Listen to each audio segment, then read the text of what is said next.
Suite à ma vidéo sur le karma, un de mes abonnés m'a posé la question suivante. Quelle est donc la différence entre le karma et le péché? C'est une question qui est à la fois intrigante et intéressante. Du coup, je lui ai promis de lui répondre en vidéo. Parce que je me suis dit, cet abonné a courageusement exprimé tout haut ce que bien des gens pensent tout bas. C'est la raison pour laquelle j'ai préféré faire cette vidéo, car c'est une manière pour moi de faire d'une pierre plusieurs coups.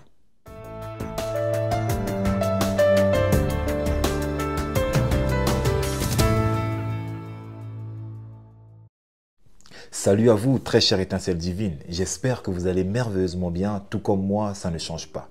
Qui plus est, je me sens toujours aussi parfaitement divin. Et d'ailleurs, vous devriez dire la même chose. Celui qui ne sait pas qu'il sait, éveille-le. Voilà le but de ma chaîne Motiveuse Power. Éveillez vos consciences en vous poussant sans cesse à la réflexion afin que chacun puisse tendre vers sa propre sagesse. D'où le slogan sagesse intérieure. Existe-t-il vraiment une différence entre le karma et le péché? Ou les deux notions veulent tout simplement dire la même chose? Eh bien, c'est ce que nous allons essayer de découvrir dans les minutes subséquentes. Mais avant d'entrer dans le vif du sujet, j'aimerais d'abord vous donner le plan de cette vidéo. Dans la première partie de la vidéo, nous allons nous intéresser à la sémantique, c'est-à-dire au sens des mots. Et ensuite, je vais parler de chacune des notions. C'est-à-dire, nous allons d'abord parler du péché, puis ensuite du karma. Et dans la deuxième partie de la vidéo, nous allons parler des grandes différences. Maintenant que c'est dit, sans plus tarder, entrons dans le vif du sujet. Alors, qu'est-ce que le karma? Comme je vous l'ai soigneusement et méticuleusement expliqué dans ma vidéo sur le karma, dont le lien se trouve dans la description et il apparaîtra aussi quelque part par là, je vais vous l'expliquer ici, mais d'une manière succincte. Le mot karma vient du sanskrit karman, ce qui signifie acte ou action. Par là, vous comprenez que le karma a une origine orientale. Cependant, le péché, quant à lui, vient du latin peccatum, ce qui signifie la faute.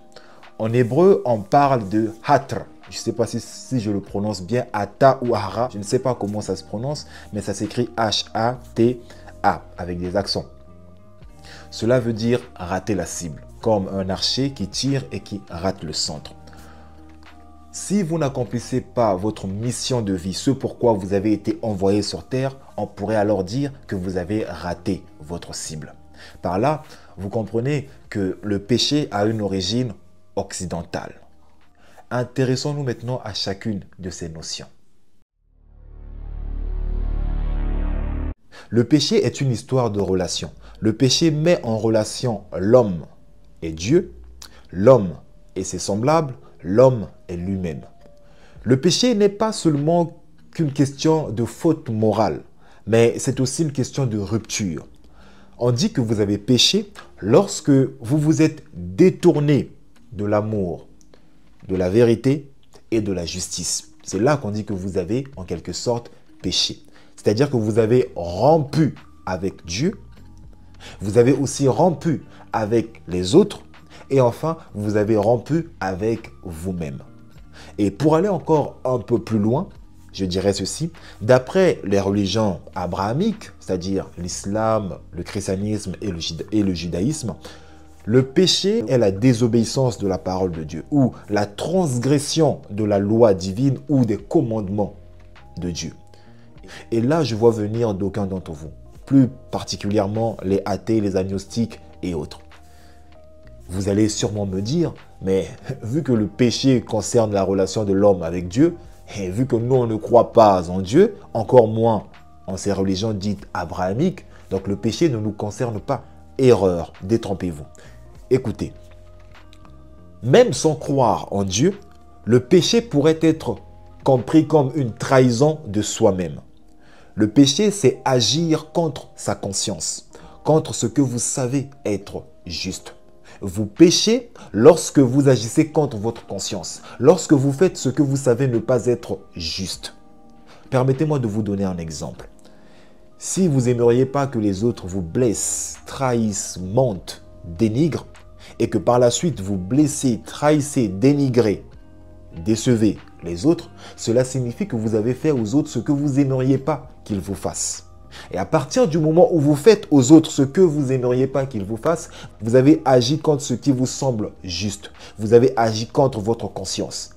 On pourrait ainsi dire, vous avez donc péché. Est-ce que vous comprenez? Alors, très chère étincelle divine, si le péché est une histoire de relation, le karma, quant à lui, est une histoire d'équilibre. Le karma est une loi de l'univers, une loi impersonnelle, non sélective, ce qui revient à dire que le karma agit sur vous et moi, indépendamment de notre sexe, de notre taille, de notre statut social, de notre emplacement sur Terre, de notre connaissance ou de notre ignorance. Le karma agit sur nous qui que nous soyons. Le karma est une loi qui stipule que chaque pensée, parole, action est une cause qui doit obligatoirement engendrer un effet. Ce qui revient à dire que chacune de nos pensées, paroles et actions est une graine que nous semons et ensuite nous devrions nous attendre à en récolter des fruits. Le karma est là pour maintenir l'équilibre dans l'univers. Dans le karma, il n'y a pas de Dieu qui punit, il n'y a pas un Dieu qui juge ou qui punit. Parce que le karma n'est pas une punition divine. Il n'y a pas de tribunal divin où vous êtes jugé. Le karma est plutôt une question de répercussion de nos pensées, paroles et actions. Maintenant que nous avons mis en exergue ces deux notions, nous allons maintenant voir les grandes différences entre elles. Ok? Commençons par le péché. Le péché est une histoire de relation avec Dieu, avec les autres et avec nous-mêmes. Tandis que le karma est une histoire d'équilibre. C'est une loi de l'univers. Le péché parle de culpabilité et de grâce. C'est-à-dire, lorsque vous péchez, cela revient à dire que vous êtes allé à l'encontre de la volonté de Dieu. Cela signifie aussi que vous avez transgressé une loi ou un commandement de Dieu. Le péché crée la séparation entre l'homme et Dieu. Mais attention, cette séparation se fait juste au niveau de la conscience. Parce que vous ne pourrez jamais vous séparer de Dieu. Même si vous essayez de toutes vos forces, vous ne pourrez jamais vous séparer de Dieu parce que vous êtes intrinsèquement connectés, intrinsèquement liés. Ce n'est pas possible que vous soyez séparés de Dieu. Cependant, c'est par la culpabilité que vous portez. Parce qu'on vous a dit que vous avez commis un acte contre la volonté de Dieu ou parce que vous avez transgressé une loi, que cette culpabilité s'enlise dans votre conscience et cette dernière crée en quelque sorte la séparation entre vous et Dieu. Cette séparation se situe juste au niveau de votre conscience. Donc, la notion de péché est personnelle. Lorsque vous portez la culpabilité d'avoir mal agi, la culpabilité d'avoir fait quelque chose que Dieu n'approuve pas. Du coup, vous vous dites, vu que je me suis détourné de l'amour, de la justice et de la vérité, je me suis donc séparé de Dieu, j'ai péché contre Dieu, donc je me suis séparé de lui. Toutefois, vous avez la possibilité de retourner à l'amour, à la vérité et à la justice par le pardon et la repentance. Toutefois, je tiens quand même à préciser que chaque religion a ses propres notions de ce qui est bien et mal. Par exemple, dans l'islam, manger du porc est un péché.